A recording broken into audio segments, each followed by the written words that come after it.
புத்தாண்டு நல்வாழ்த்துக்கள். Wish you all a happy new year.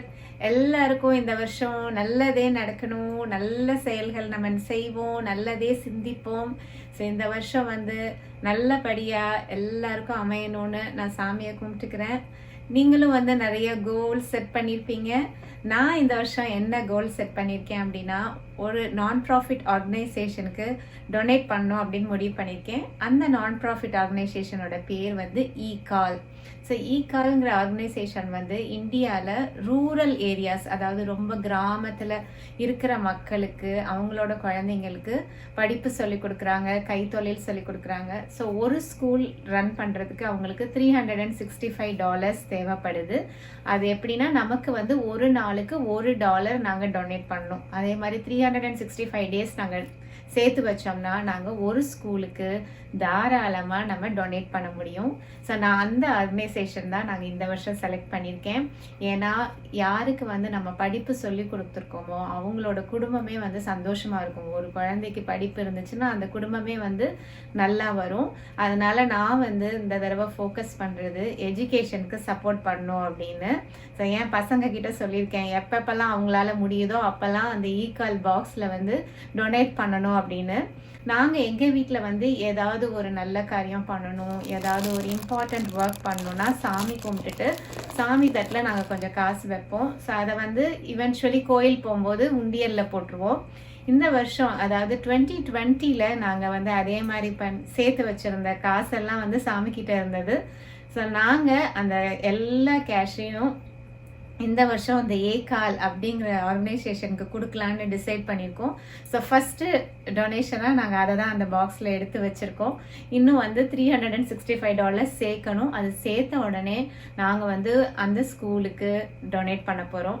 So end of 2021, அதாவது December last டேயில் நான் உங்களுக்கு சொல்கிறேன், எங்களால் அட்லீஸ்ட் ஒரு 2 ஸ்கூலுக்காவது டொனேட் பண்ண முடியுதா அப்படின்னு நாங்கள் ட்ரை பண்ணணும்னு நினச்சிருக்கோம்.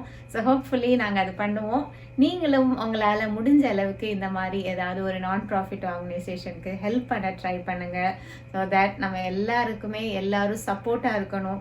எஸ்பெஷலி இந்த பேண்டமிக் டைமில் நிறைய பேர் கஷ்டப்படுறாங்க. ஸோ நம்மளால் முடிஞ்ச அளவு உதவணும். ஸோ இந்த ஒரு நல்ல சிந்தனையோட 2021 ஸ்டார்ட் பண்ணுவோம். இன்னைக்கு நான் எங்களோட நியூ இயர் ஈவ்ல நாங்கள் என்ன பண்ணோம் அப்படிங்கிறத குயிக்காக அவங்களோட ஷேர் பண்ண போகிறேன். உங்களுக்கு பிடிக்கும்னு நினைக்கிறேன். வாங்க நம்ம வீடியோக்குள்ளே போகலாம். நியூ இயர் ஈவ் டின்னரோட தான் ஆரம்பிக்கணும் இல்லையா? ஸோ டின்னர் ஸ்பெஷலாக இருக்கணும். ஸோ கிட்ஸ் ஃபேவரைட் பீஸா தாங்க அவங்களுக்கு ரொம்ப பிடிக்கும். ஸோ வெஜ்ஜி பீஸா நான் வீட்டிலேயே பண்ணேன். சூப்பர் டேஸ்ட்டாக வந்திருந்தது. இது ப்ரஷட்டா பீஸான்னு சொல்லிட்டு இன்னொரு வெரைட்டி பீஸா. அப்புறம் ஸ்டஃப்டு மஷ்ரூம் அவங்களுக்கு ரொம்ப பிடிச்ச ஸ்நாக். இன்றைக்கி உங்களோட நான் அந்த பீஸா பேட்டரோட ரெசிபி ஷேர் பண்ண போகிறேன். 1 கப் ஹாட் வாட்டர் எடுத்திருக்கேன். அதாவது வெதுன்னு தான் இருக்கணும் சுடு தண்ணி. நீங்கள் தொட்டிங்கன்னா தாங்குகிற சூடில் இருக்கணும். அந்த தண்ணியோட நீங்கள் 1 tablespoon dry yeast add பண்ணியிருக்கேன். ஸோ ட்ரை ஈஸ்ட் நான் இங்கே காஸ்கோ ஹோல்சேல் கிளப்பில் வாங்கினேங்க. அதை தான் நான் யூஸ் பண்ணிகிட்ருக்கேன். கொஞ்சமாக அந்த ஜிப்லாக்கில் எடுத்து ஃப்ரிட்ஜில் வச்சுருந்தேன். ஸோ அதோட 1 டேபிள் ஸ்பூன் சுகர் போட்டிருக்கேன். போட்டுட்டு அந்த தண்ணியை ஓரளவுக்கு கொஞ்சம் மிக்ஸ் பண்ணி வச்சுக்கோங்க. அப்போனா தான் நமக்கு அது ரைஸ் பண்ணுறதுக்கு ஈஸியாக இருக்கும். ஸோ மிக்ஸ் பண்ணிவிட்டு அந்த பாத்திரத்தை மூடி வச்சுருங்க. 5 மினிட்ஸ்க்கு டிஸ்டர்ப் பண்ணாதீங்க. ஆஃப்டர் 5 மினிட்ஸ் பார்த்திங்கன்னா உங்களுக்கு அந்த மாதிரி ரைஸ் ஆகிருக்கும். ஸோ ஃபஸ்ட்டு 1 கப்பு மைதா மாவு நான் அதில் போட்டிருக்கேன். மைதா மாவு எனக்கு மொத்தமாக 2.5 கப் யூஸ் பண்ணேன். பட் ஆனால் நீங்கள் கொஞ்சம் கொஞ்சமாக தான் போடணும். இந்த பீஸா டோ செய்யும் போது மொத்தமாக முதலே போட்டிங்கன்னா உங்களுக்கு சம்டைம்ஸ் தண்ணி பத்தாமல் இல்லை மாவு கூடி அந்த மாதிரி வந்துடும். ஸோ ஃபஸ்ட்டு 1 கப்பு மாவு போட்டுட்டு இந்த மாதிரி ஒரு கரண்டி வச்சு மிக்ஸ் பண்ணிக்கோங்க. அப்புறம் கொஞ்சம் கொஞ்சமாக போடுங்க. கொஞ்சம் ட்ரை ஆகிற வரைக்கும் இந்த கரண்டியை வச்சே நீங்கள் மிக்ஸ் பண்ணுங்கள். அது உங்களுக்கு ஈஸியாக ஹெல்ப் பண்ணும். இப்போ பார்த்திங்களா, ஓரளவுக்கு எனக்கு அந்த கரண்டியை விட்டு கொஞ்சம் ட்ரை ஆகிடுச்சு. ஸோ இந்த ஸ்டேஜில் நான் கரண்டி எடுத்துட்டு கை வச்சு பிசைய ஆரம்பிப்பேன். கொஞ்சம் இதுக்கு நம்ம ஒரு கொஞ்சம் நேரம் பிசையணும். அப்படின்னா தான் நல்லா வரும். ஸோ நான் கொஞ்சம் கொஞ்சமாக அப்படி பிசைஞ்சு கொஞ்சம் கொஞ்சமாக மாவையும் ஆட் பண்ணிகிட்டே வந்தேன். ஓரளவுக்கு உங்களுக்கே இந்த மாதிரி சப்பாத்தி மாவு பதம் வர்ற வரைக்கும் நீங்கள் இந்த மாதிரி பிசைஞ்சுக்கோங்க. அப்புறம் நான் 1 டேபிள் ஸ்பூன் ஆலிவ் ஆயில் இதில் ஊற்றிருக்கேன். ஸோ ஊற்றிட்டு திரும்ப கொஞ்சம் நீங்கள் பிசைங்க. அப்போ உங்களுக்கு அந்த தொட்டாலே உங்களுக்கு தெரியும் அந்த கன்சிஸ்டன்சி வந்து நல்ல ஒரு மாதிரி சாஃப்டாக பேட்டர் மாதிரி வரும். இது ரெடி ஆயிடுச்சு. நான் என்ன பண்ணேன்னா உப்பு போட மறந்துட்டேன். ஸோ நீங்கள் உப்பு வந்து முதல்ல கொஞ்சம் போட்டுக்கோங்க. ஈஸ்ட் ரைஸ் ஆன பிறகு நான் மறந்துட்டேன். அதுக்கப்புறம் போட்டு திரும்ப நல்லா பிசைஞ்சிட்டேன். ஸோ இந்த மாதிரி தான் எனக்கு ஃபைனலாக இருக்குது. இப்போ நம்ம என்ன பண்ணோம், அந்த பவுலை வந்து நல்லா வந்து ஏர் டைட்டாக மூடிடணும். ஆனால் ஸ்பேஸ் கொடுக்கணும். அது வந்து ரைஸ் ஆகிறதுக்கு நான் வந்து இந்த அலுமினியம் ஃபாயிலை வச்சு நான் மூடிட்டேன். நீங்கள் வந்து ஒரு கிளாத் வச்சு கூட மூடலாம், ஒன்றும் பிரச்சனை இல்லை. மூடிட்டு ஒரு 1 ஹவருக்கு நம்ம நல்ல ஒரு வார்ம் பிளேஸில் வைக்கணும். எனக்கு இங்கே வந்து வார்ம் பிளேஸ் வந்து என் அவன் தான். ஸோ அதனால் நான் என்ன பண்ணேன்னா என்னோடய அவனில் வந்து அந்த பேட்டரை வந்து உள்ளே வச்சிட்டேன். இங்கே தர்ஷனா என்ன பண்ணிகிட்ருக்கானா, பீஸாக்கு நம்ம வெஜிடபிள்ஸ் போடணும் இல்லையா, அதை ஃபுல்லாக நறுக்கிட்டுருக்கா. அந்த கார்னரில் வந்து மஷ்ரூமோட ஸ்டெம்மை வந்து பொடுசாக நறுக்கிட்டுருக்கா. ஏன்னா நாங்கள் மஷ்ரூமை வந்து ஸ்டஃப் பண்ணுறதுக்கும் இதே காய் தான் யூஸ் பண்ண போகிறோம். ஸோ நாங்கள் வந்து நிறைய கேப்சிகம்ஸ்லாம் நிறையா சாப்பிடுவோம். எங்களுக்கு ரொம்ப பிடிச்ச வெஜிடபிள் அது. ஸோ அதை தான் இன்றைக்கி வந்து மெயின் இன்க்ரீடியண்ட்டாக யூஸ் பண்ண போகிறோம். தர்ஷனா வந்து பாட்டு கேட்டுகிட்டே நறுக்கிட்டுருக்கா. இங்கே நான் அதுக்குள்ளே மஷ்ரூம் எல்லாம் கழுவிட்டு இந்த மாதிரி கவுத்தி வச்சு கொஞ்சம் நேரம் நீங்கள் அவனில் வச்சிங்கன்னா அந்த மஷ்ரூமில் இருக்க தண்ணிலாம் உங்களுக்கு வடிஞ்சிரும். ஒன்ஸ் அந்த தண்ணி கொஞ்சம் வடிஞ்ச உடனே நீங்கள் திரும்ப வெளியில் எடுத்துட்டு அதுக்கப்புறம் அந்த மஷ்ரூம்குள்ளே நம்ம வைக்க வேண்டிய ஸ்டஃபிங்லாம் இந்த இப்போ வச்சுருக்கா பாருங்கள். தர்ஷனா தான் வச்சுருக்கா ஃபுல்லாக. நான் இந்த காய்கறியை வந்து லேசாக நான் வதக்கி தான் கொடுத்துருக்கேன். ஸோ அவள் வந்து அந்த ஸ்டஃப் பண்ணி மேலே வந்து கொஞ்சம் பார்மிசான் சீஸ் வந்து போடுறா.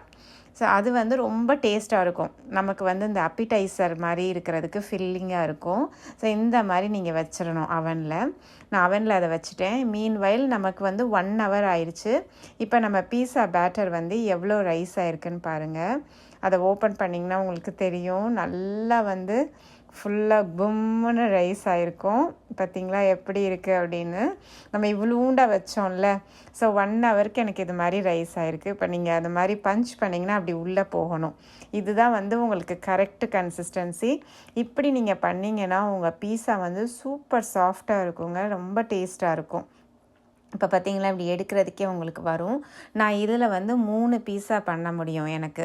ஸோ நான் வந்து ஒரு பெரிய பால் எடுத்துகிட்டு இந்த மாதிரி கையிலையே வந்து நல்லா ஸ்ப்ரெட் பண்ணிடுவேன். ஸோ நீங்கள் கொஞ்சம் கொஞ்சமாக மிடில் இருந்து ஸ்ப்ரெட் பண்ண ஆரம்பிங்க. இந்த மாதிரி ஒரு ரவுண்டு ஷேப்பு ஓரளவுக்கு வரும். எனக்கு அங்கங்கே ரவுண்டாக இல்லை, பட் ஓரளவுக்கு இருக்குது. ஸோ வந்துட்ட பிறகு நீங்கள் வந்து ஒரு ஃபோர்க்கை வச்சு அங்கங்கே ஓட்டை போட்டுக்கோங்க. இல்லைன்னா என்ன ஆகும்னா இந்த பீஸா வந்து பொம்முன்னு அங்கேருந்து புஷ்ஷுன்னு வந்துடும் நீங்கள் அவனில் வைக்கும் போது. ஸோ இது ஒரு டிப்பு. நீங்கள் வந்து லேசாக ஃபோர்க் வச்சு அங்கங்கே ஹோல் போட்டுட்டு இப்படி வச்சிட்டிங்கன்னா உங்களுக்கு கரெக்டாக இருக்கும். ஸோ வந்து இந்த பேஸை மட்டும் நீங்கள் ஒரு 13 மினிட்ஸ் 375 டிகிரி ஃபாரன்ஹீட்டில் ஹீட் பண்ணுங்கள்.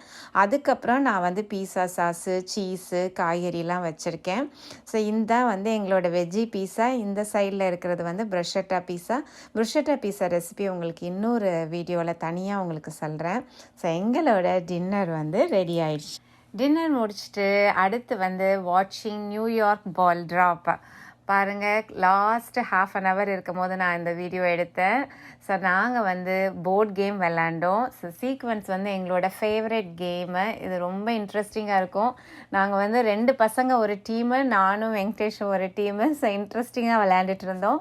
இப்போ ஃபைனலாக நமக்கு வந்து 1 minute இருக்குது. பால் ட்ராப் அமைக்கிட்டாங்க. ஸோ இந்த பால் ட்ராப் வந்து நியூயார்க்கில் டைம்ஸ் ஸ்கொயர் அப்படிங்கிற இடத்துல நடக்கும்.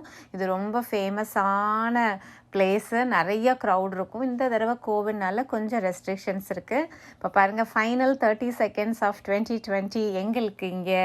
ஸோ நாங்கள் வந்து 2020க்கு ஃபைனலாக பை சொல்லிட்டு 2021க்குள்ளே காலடி வைக்க போகிறோம். ஸோ 2021 எல்லாத்துக்குமே சந்தோஷத்தை கொடுக்கணும் அப்படின்னு சொல்லி சாமி கும்பிட்டுக்கிறோம்.